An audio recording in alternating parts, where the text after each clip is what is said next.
Now, presented in digital widescreen. This is HOI 19 News at 10. Accurate, balanced, to the point. Good morning, Vietnam! Fans of a Hollywood legend stunned by news tonight of his death. We will have a look at his career and have local reaction. And family and friends remember a young boy shot and killed 3 years ago today, still demanding justice.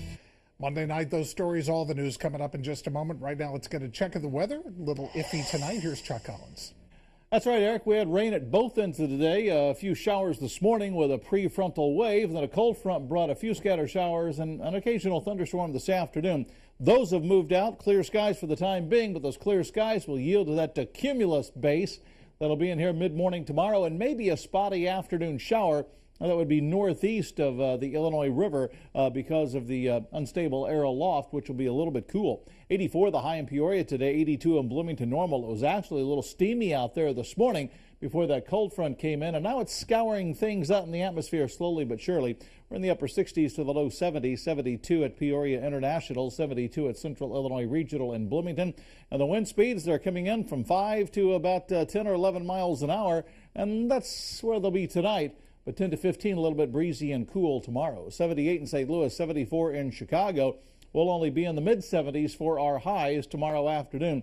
There's a cold front as it pushes through the area. Clear skies now, but we'll get some wraparound clouds to fill in a little bit and maybe a spotty shower tomorrow afternoon. Otherwise, we'll call it partly cloudy tonight, getting cooler out there, 58 to 62, and northwesterly wind at 5 to 10. And then we'll look for about 76 tomorrow afternoon with some cumulus clouds, maybe a spotty shower. Stays mild the rest of the week, but a big warm-up on the way just in time for the weekend and next week when school starts. I'll talk about that in a couple of minutes, Eric. All right, Chuck. On occasion, outside of family, the news of a death really can stop you in your tracks for a few seconds. We had one of those tonight. Robin Williams. There may be people as funny, but no one was funnier than Robin Williams. He was born in Chicago, raised in suburban Detroit, the son of a Ford Motor Company executive. He was found dead today at his home north of San Francisco. The sheriff calls it an apparent suicide due to asphyxia. The cause of death, though, still under investigation. His publicist says Williams had recently been battling severe depression. Robin Williams brought laughter to millions of people, and tonight, we all mourn his loss. Academy Award-winning actor and iconic comedian Robin Williams found dead at his California home Monday morning. The Marin County Sheriff's Department saying Williams likely took his own life. Susan Schneider, Williams' wife, releasing a statement saying, "I lost my husband and my best friend. While the world lost one of its most beloved artists and beautiful human beings, I am utterly heartbroken. As he is remembered, it is our hope the focus will not be on Robin's death, but on the countless moments of joy and laughter he gave to millions." Energetic, improvisational, with acid-sharp wit, Robin Williams' fast-paced repertoire defined his comedic style and set the bar for stand-up comics and character actors to come. From Williams' breakthrough role as the zany alien TV's Mork and Mindy to his touching and poignant performance as a mentor to a troubled Matt Damon in Good Will Hunting, his manic, witty, rapid-fire delivery became his signature. There it is. You see, you're a barbarian in you after all. He was tender, even in drag, as Mrs. Doubtfire, sympathetic in the birdcage. Monkeys! Monkeys! Is y'all right upstairs? And outright riotous in Jumanji. But like so many funny men, he had a somber side, according to his spokesperson. Williams had been battling severe depression recently. The actor was 63. Many of you have taken to social media this evening, including our HOI 19 News Facebook page, to voice your thoughts on Robin Williams' passing. First, we go to Bobby, who says, "So upsetting knowing that depression took over. I don't think there was one movie with him in it that I didn't like. He was such a great actor." From Donald, he brought a lot of laughter into our homes and on the big screen, as well as now him and Jonathan Winters are together as a team now. Keep God laughing. Prayers to his family and friends, and may the angels comfort them in their sorrow. And this from Mary. How terrible. He was so awesome in The Birdcage, one of my fave movies of his. Terrible day. Head to our HOI 19 News Facebook page to share your thoughts on Robin Williams. Well, by this time tomorrow, teachers in one Illinois Heart of Illinois community could be on strike. The Galesburg Teachers Union met today with the school board in a last-ditch attempt to settle a contract dispute. The union votes tomorrow to ratify or assign strike duties just 2 days before the school year begins. It gets kind of challenging to have a great attitude about going back to school when you just feel like here we are again in the same position that we once were. School year in Galesburg is scheduled to start on Thursday, but if an agreement is not reached by Wednesday, the teachers will strike. Students in Peoria District 150 return to school next Monday, and tonight the school board is in its final meeting before classes start. One major item on the agenda tonight, student safety. Board members just a few minutes ago unanimously approved to hire 5 full-time police officers for each of the 4 high schools. The 5th officer would cover any absences. 4 months ago, the district paid $180,000 for police officers stationed in the high schools from January until June. But board members at that time said that couldn't be sustained. The meeting is continuing at this hour. We will have more on the board's decision on the officers and what else they did tonight in the morning on Daybreak. Thoughts of returning to school can cause anxiety for students and even their parents. Transitioning from elementary to junior high can be a challenge for some students. Incoming 7th graders at Morton Junior High have some new obstacles: new lockers, having more than one teacher, and sports. One student with whom we spoke, though, is up for the challenge. I'm pretty happy. I get to meet new friends and have more people in my school. The transition to high school can be often more difficult. A Morton High School counselor has some tips to avoid anxiety on day one. Get involved, meet new people, be open-minded, stay organized, start the year organized. And for more back-to-school tips, you can head to our website, cinewsnow.com. 3 years ago today, 8-year-old Albert Billups Wilson was shot to death in his home on Peoria's East Bluff. The crime remains unsolved. His family is standing strong with their community, demanding justice tonight. Here's HOI 19's Chris Lovingood. I forgive you. I do. I forgive you. I forgive you. Words from a mother to the person that took her son's life 3 years ago. She's now found strength.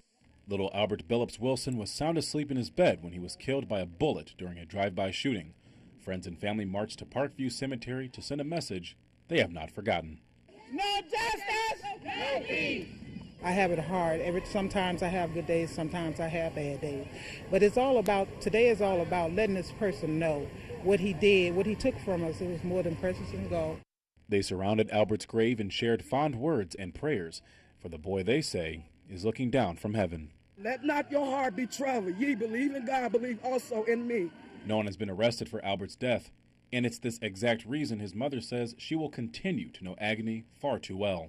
That's my son, and I'm gonna hurt every year, and it's not gonna make me stronger until I'm gonna push and push and push, and I'm gonna keep pushing until the police do their job and do it right.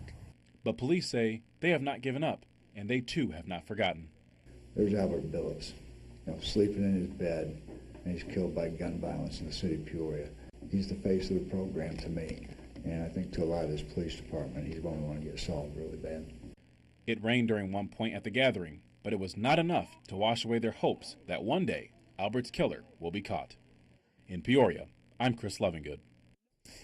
Peoria police tonight continue investigating a deadly DUI crash over the weekend that killed a woman, injured her granddaughter. The Peoria County coroner says 48-year-old Doris Ann King of Peoria died of multiple blunt force injuries.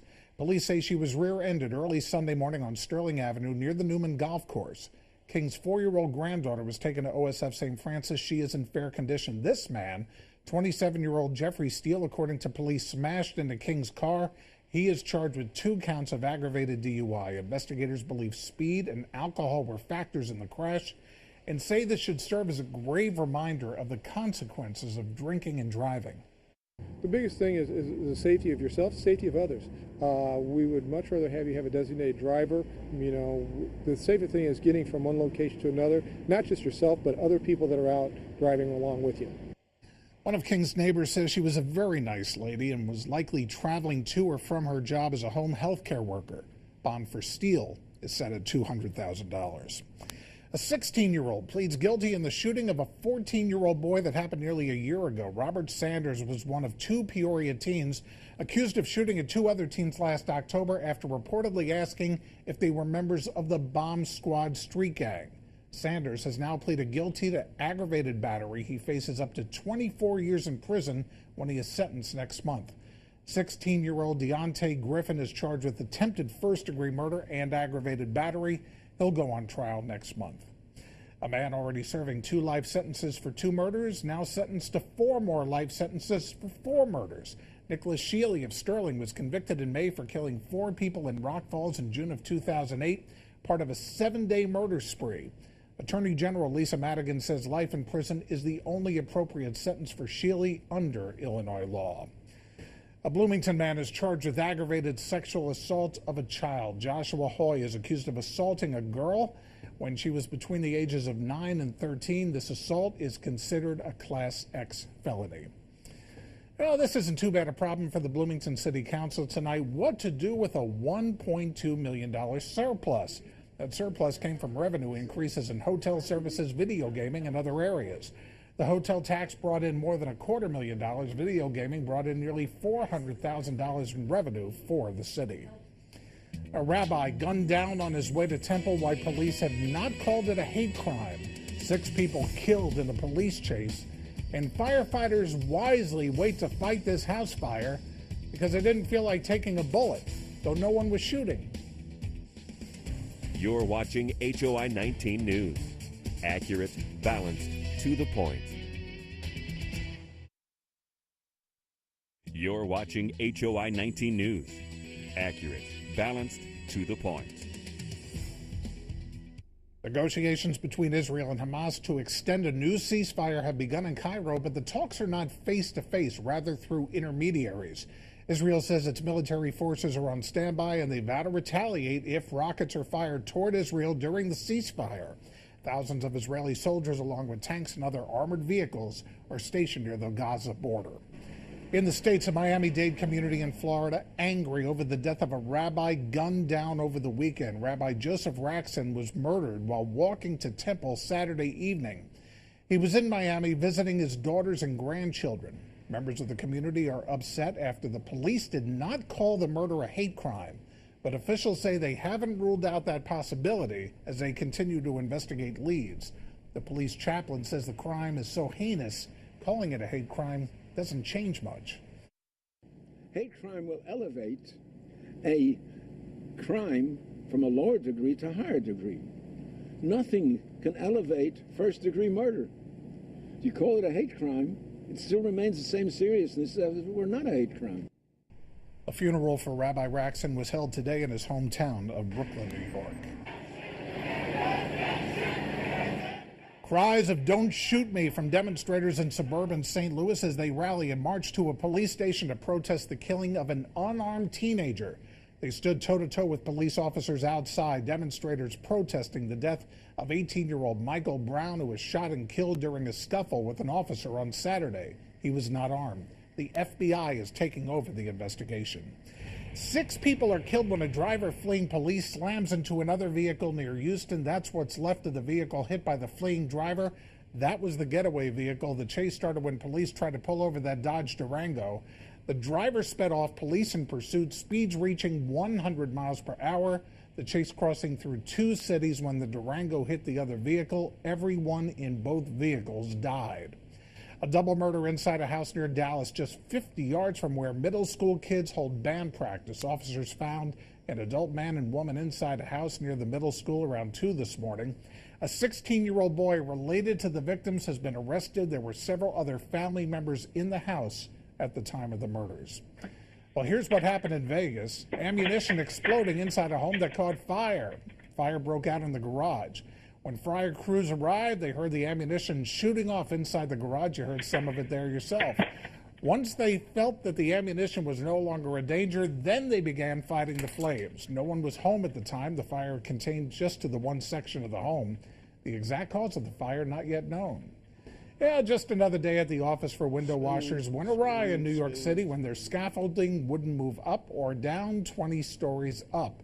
Firefighters answered the call. Peter Parker, nowhere to be found, and they were able to pull the two through a window. Neither was hurt. Firefighters say the scaffolding was stable and locked to the building the entire time. Chuck Collins back with the 7-day forecast when HOI 19 News comes right back.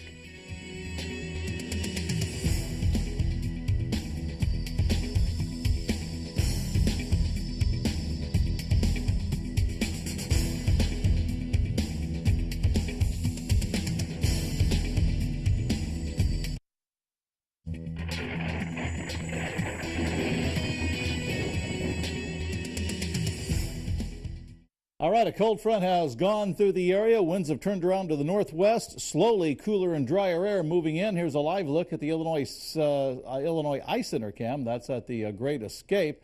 And there's a look from this morning. Now we have some rain in the wee hours and then rain late this afternoon, in between sunshine. But you see the little bit of a cumulus bubble up there. Here's the Farmers State Bank cam on the square in Elmwood from this morning. Pekin Insurance, Pekin Hospital cam. All in all, a warm, muggy day before that cold front went through. And the Twin Cities, Bratcher Heating and Air Conditioning geothermal cam Hewitt Hall at ISU. There were the clouds from this morning. So what about those weather headlines? Well, they include clear skies for the time being as a cold front has marched its way off to the east.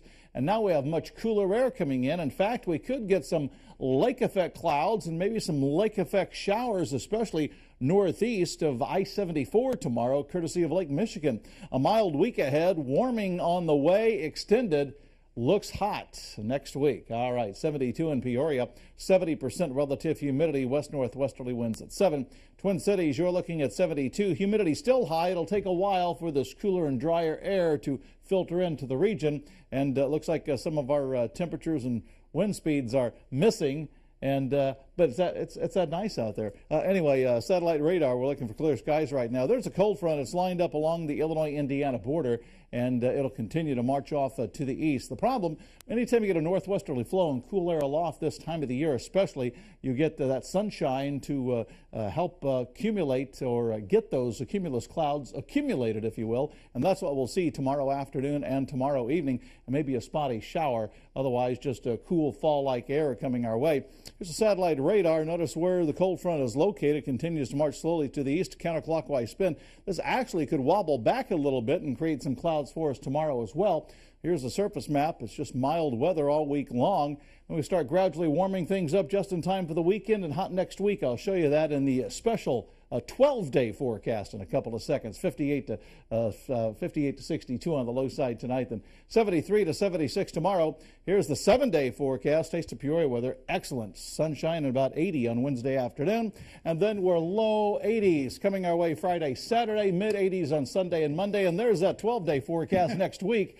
87 next Monday, and a couple of the models suggesting we could be in the upper 90s late next week into the next weekend, which is the 23rd and 24th, just as kids start to school. So that's not too good. Yeah, I was. You were talking about 12 days. I'm thinking Christmas, not with those temperatures. Yeah. All right, coming up in sports, the Cardinals are looking for some help from the Cubs tonight.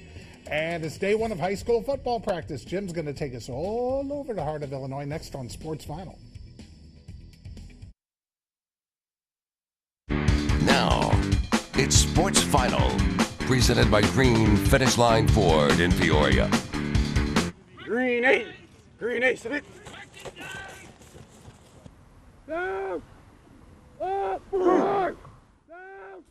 High school football is back today, day one of practice throughout the state. Hello, Heart of Illinois. We'll have plenty of high school football coverage in a bit, but first, the St. Louis Cardinals begin a series down in Miami. Rough start for Cardinals pitcher Shelby Miller. Rough is in the pitch to Giancarlo Stanton. Stanton goes the opposite way for his 30th homer of the year, 2-zip Marlins. His next time up, Stanton hits one completely out of the stadium, or practically. A tape measure shot made it 3-zip Marlins. Now, the Cardinals actually rallied and tied the game on John Jay's homer. Jay is a native of Miami, so a homecoming home run for Jay, but the night belonged to Stanton. Watch this remarkable catch, robbing Colton Wong of extra bases.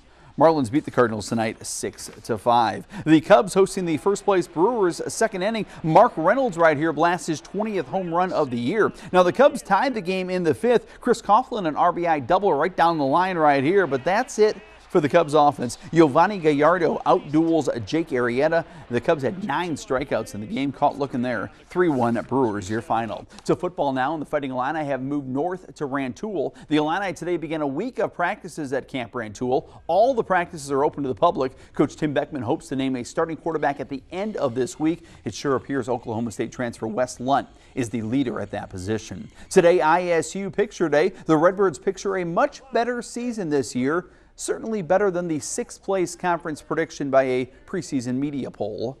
This team is more explosive. Having Sheen Neblett back, we have some really very good skill players. I think we're much more skilled than we were a year ago. The preseason pick of 6th, how do you react to that? I think it's great. I think it's awesome. I wish they picked us 10th, but I like to be on the radar anyways. I think this team's going to improve a lot as we go through the season. To high school football now, and the big story at day 1 of prep practice. The big story is it's Monday. For the first time ever, the IHSA starts practice 2 days early on the second Monday of August instead of the traditional second Wednesday. Well, we're extremely glad to have the couple extra days for preparation with school starting early, and I mean that's the trend, and you deal with it. But basically, we got 3 days of practice we didn't have last year. It's definitely different, and it'll be some getting used to. But I think the real benefit is we can taper off later and let them get their legs back before the first game. Coach is not the only ones excited about the start of practice. The players could not wait for today. I was off a little bit of sleep. I woke up happy, excited, I'm a morning guy out here with the football team. It's my family. It's fun. Yeah, it's good to be back on the football field. It's good to get started and work hard and just finish her out. And you go to our website for my day 1 previews of Metamora, Washington, and Peoria, Notre Dame. They're all on the website right now. Time now for the Sports Final Grand Finale, brought to you by UfteringAutoGroup.com. We got to head back to Wrigley Field. We showed you that Mark Reynolds homer, but watch the end of the homer. Watch the great catch by the Cubs fan right at the top of the bleachers. Nearly falls out of the park to make the catch. That is 65-year-old Cub fan Mike Poland. He does the quick switcheroo and throws an old baseball back on the field and saves the good one. But watch this catch again. What a grab. What a senior moment right there. 65-year-old Cubs fan Mike Poland, tonight's grand finale winner. We're coming right back. Clear skies out there, a light northwesterly breeze. Temperatures are cooling off. We'll check out 62, the wake-up call. We'll see some cumulus clouds developing mid-morning, especially with 71 at noontime, and 76 cool degrees tomorrow afternoon, but gradually warming to the 80s at the end of the week. Eric? All right, Chuck, here's a competitive way to keep your lawn nice and trim. A test of speed, power, endurance across the pond. 34 racing lawnmower teams taking a 12-hour-long nighttime race. Born in a British pub, where else, back in the early 70s. Lawnmower racing is a popular sport in England. Even celebrities came to watch the motorized mowers race around the dirt track at a blazing 50 miles per hour. A team from Luxembourg took home this year's title. Imagine somebody coming up with this over a pint of Guinness. I can imagine. No kidding. Jimmy Kimmel waiting in the wings with Chef Gordon Ramsay, Bobcat Goldthwait. Have a peaceful night. It's been a pleasure.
Clear skies out there, a light northwesterly breeze. Temperatures are cooling off. We'll check out 62 the wake-up call. We'll see some cumulus clouds developing mid-morning, especially with 71 at noontime and 76 cool degrees tomorrow afternoon, but gradually warming to the 80s at the end of the week. Eric?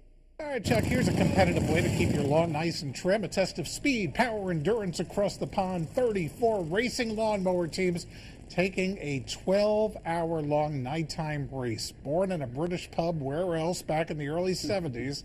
Lawnmower racing is a popular sport in England. Even celebrities came to watch the motorized mowers race around the dirt track at a blazing 50 miles per hour. A team from Luxembourg took home this year's title. Imagine somebody coming up with this over a pint of Guinness. I can imagine. No kidding. Jimmy Kimmel waiting in the wings with Chef Gordon Ramsay, Bobcat Goldthwait. Have a peaceful night. It's been a pleasure.